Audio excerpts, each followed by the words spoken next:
Pozdravljen, Simon. Imate tudi življenjepis mogoče s sabo? Ja, seveda sem pripravil. Super, hvala lepa. Vredo. Odlično. Mogoče vas bi prosila, da kar poveste nekaj o sebi. Če se predstavite, prosim.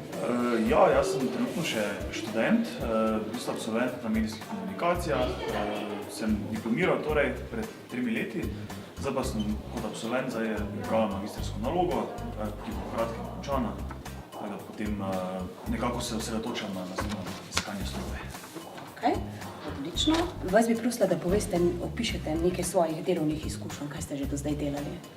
Jaz sem preko študentskega servisa marsikaj že počel, to je v bistvu dela na Radiu Marš, ki je bilo zelo zanimivo, pa potem čisto nekaj drugega dela, recimo v hotelu City sem tudi delal, pa tudi na zavarovalnici, tako zelo različna dela sem upravljal, zdaj trenutno pa sem pri Dostopu, kjer v bistvu upravljam delo novinarja, fotografa, hkrati pa na računalniku doma pač urejam fotografije, pišem članke, tako da tudi neka računalniška tehnologija mi je blizu, pa tudi neki programi. A tu delate v ekipi, vas je več, sami delujete? Ja, delamo v ekipi, hkrati pa to tako poteka, da recimo delam jaz na terenu sam, v družbi še koga, potem pa pač mi to doma pač sami za sebe delamo. To je v bistvu intimsko delo in neko samostojno delo vam Tako je, oboje, ja. Ok, mogoče bi se še tega dotaknila, govorite kakšne tuje jezike, poleg slovenščine?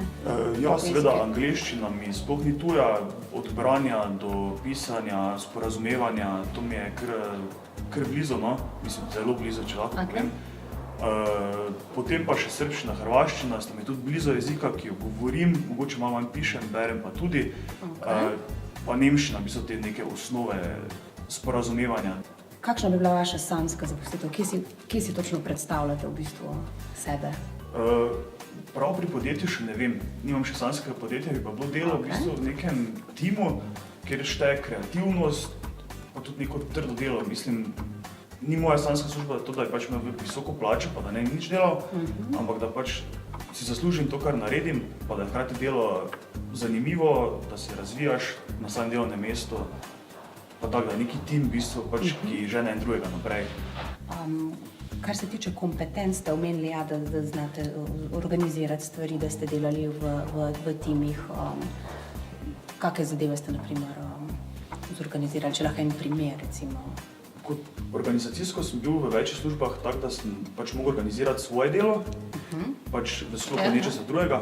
Hkrati pa sem tudi recimo na Radiu Marš bil kot vodja novinarske redakcije, pač kar mi je pomagalo s tem, pač, da smo poslali nekoga na teren, da je bilo treba organizirati. Tudi zdaj, v bistvu, ko to počnemo, je treba, ko gremo pokrivati dogodek, je treba kot prvo pač organizatorja kontaktirati, potem je treba se z ekipo dogovoriti, potem je treba tja priti, izjavo brati, fotografije. V sklopu tega je postalo kar tak, pač kar neka rutina že, ki mi ne dela težavno. Ok, super.